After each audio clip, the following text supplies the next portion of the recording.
पत्रकार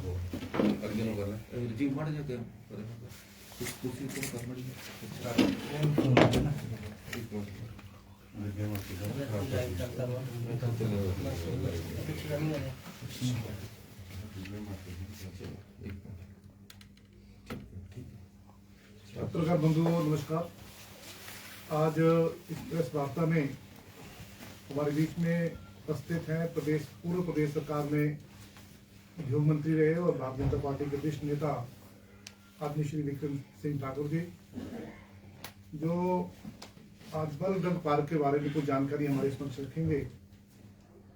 और हमारे साथ उपस्थित है भारतीय जनता पार्टी के वरिष्ठ नेता, पूर्व में प्रदेश अध्यक्ष रहे, वर्तमान में सदर ऊना से विधायक अनिल सतपाल जी। आज की प्रेस वार्ता का जो विषय है वो बलगढ़ पार्क। जैसा कि आप सब जानते हैं कि बलगढ़ पार्क जो हिमाचल के ऊना में आया है, उसमें श्री विक्रम सिंह ठाकुर जी का बड़ा योगदान रहा है। इनकी प्राथमिकता के कारण ही ये प्रोजेक्ट ऊना को, हरोली को मिला है। मेरा निवेदन रहेगा आदरणीय श्री विक्रम सिंह जी से कि वो प्रेस वार्ता को करें। सबको नमस्कार मित्रों। इससे पहले भी ऊना के अंदर एक प्रेस वार्ता के माध्यम से जब बलगढ़ पार्क के बारे में यह विषय चल रहा था और बलगढ़ पार्क की सैद्धांतिक मंजूरी जब यहाँ हुई थी तो उस समय भी मैं यहाँ आपके बीच में आया था। सबसे पहले मैं जिला ऊना के सब वासियों को, जिला ऊना के सब कार्यकर्ताओं को, नेताओं को ये बधाई देना चाहता हूं कि जिस बलगढ़ पार्क के विषय में पिछली सरकार में, भारतीय जनता पार्टी की सरकार में और वर्तमान की केंद्र सरकार ने, जो आदरणीय श्री नरेंद्र भाई मोदी जी के द्वारा इसका 13/10/22 को उद्घाटन किया गया था, शिलान्यास किया गया था।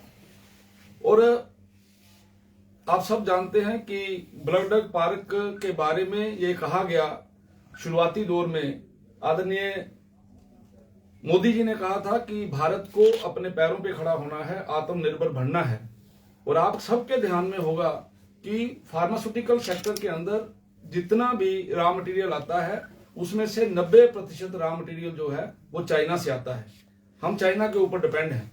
माननीय प्रधानमंत्री जी का ये मानना है कि हम लोगों को अपने पैरों पे खड़े होने के लिए, आत्मनिर्भर होने के लिए इन सब व्यवस्थाओं को हिंदुस्तान के अंदर ही खड़े करना है। और मुझे इस बात की खुशी है कि इसी कड़ी के अंदर जब बलगढ़ पार्कों की घोषणा हुई तो एक बलगढ़ पार्क जो है वो हिमाचल प्रदेश को मिला और वो हिमाचल प्रदेश के साथ साथ जिला ऊना के हरोली को वो जो है वो बलगढ़ पार्क जो है वो दिया गया।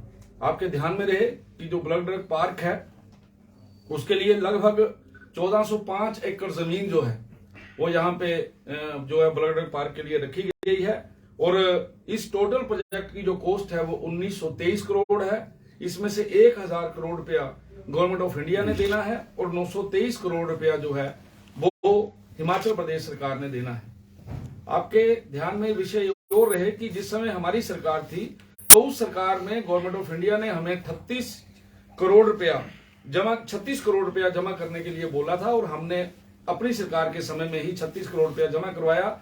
और जिस संदर्भ में आज ये प्रेस वार्ता कर रहा हूं कि मैं धन्यवाद करना चाहता हूं केंद्र सरकार का कि केंद्र सरकार ने अपनी पहली इन्वेस्टमेंट 225 करोड़ की जो है वो हिमाचल प्रदेश को सरकार को भेज दी है।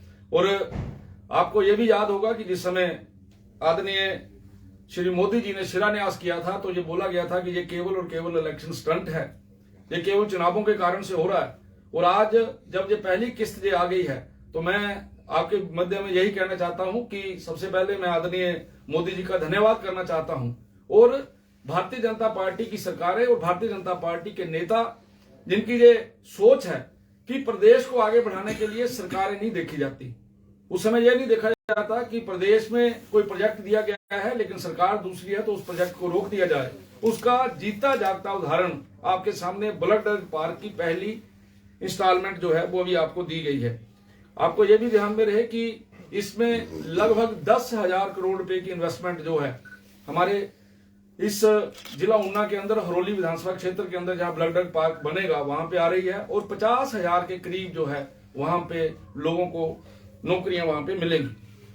और मेरा इस प्रेस वार्ता के माध्यम से इस सरकार से ये निवेदन भी है कि सारी केंद्र सरकार द्वारा जो संभव सहायता उन लोगों को चाहिए वो मिल रही है, और ये हम ये चाहते हैं कि ये जो प्रोजेक्ट है इसको जल्दी से जल्दी अतिशीघ्र जमीन के ऊपर उतारा जाए, ताकि हिमाचल प्रदेश के लोगों का भी भला हो। फार्मास्यूटिकल सेक्टर जो कि चाइना के ऊपर डिपेंड है, वो उनको सारी चीजें हरोली में ही मिल जाएं, उनको सारी चीजें हिमाचल प्रदेश में ही मिल जाएं। कुल 3 ब्लड ड्रग पार्क जो हैं वो पूरे देश के अंदर मिले हैं, और उनमें से एक जो है वो हिमाचल प्रदेश को मिला है। मेरा आपके ध्यान में ये विषय लाना चाहता हूं, क्योंकि जिस समय इस प्रकार की बातें होती हैं तो हर कोई क्रेडिट लेने के चक्कर में रहता है। ये आपके ध्यान में रहे कि ब्लड ड्रग पार्क की जो कहानी है, जो इतिहास है, उसको हमें नहीं भूलना है।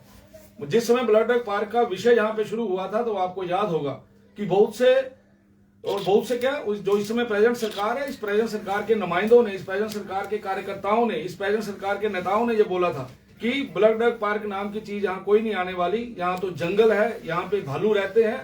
और मुझे ये बताते हुए दुख भी हो रहा है कि आज की तारीख में इस प्रदेश के जो एडवोकेट जनरल हैं वो इस केस को कोर्ट के अंदर लड़ रहे हैं कि किस तरीके से इस ब्लड ड्रग पार्क को स्टे किया जाए, कैसे रोका जाए। ये उस समय की मैं बात कर रहा हूं। इसलिए हमने बड़ी साफ सुथरे तरीके से ये जो बात कही थी चुनाव से पहले, हमने उसको जमीन पे उतारा है। एक बार फिर आपके प्रेस के माध्यम से आदरणीय श्री नरेंद्र भाई मोदी जी का मैं धन्यवाद करना चाहता हूं कि उन्होंने जो कमिटमेंट की थी उन्होंने वो कमिटमेंट पूरी की है। और मैं सुखविंदर सिंह सुक्खू जी की सरकार से ये निवेदन करना चाहता हूं कि अब सारा कुछ जमीन पे नजर आना चाहिए। आने वाले दिनों में ब्लड ड्रग पार्क जो है वो हरोली में नजर आना चाहिए, पूरे का पूरा इंफ्रास्ट्रक्चर जहां पे तैयार होना चाहिए।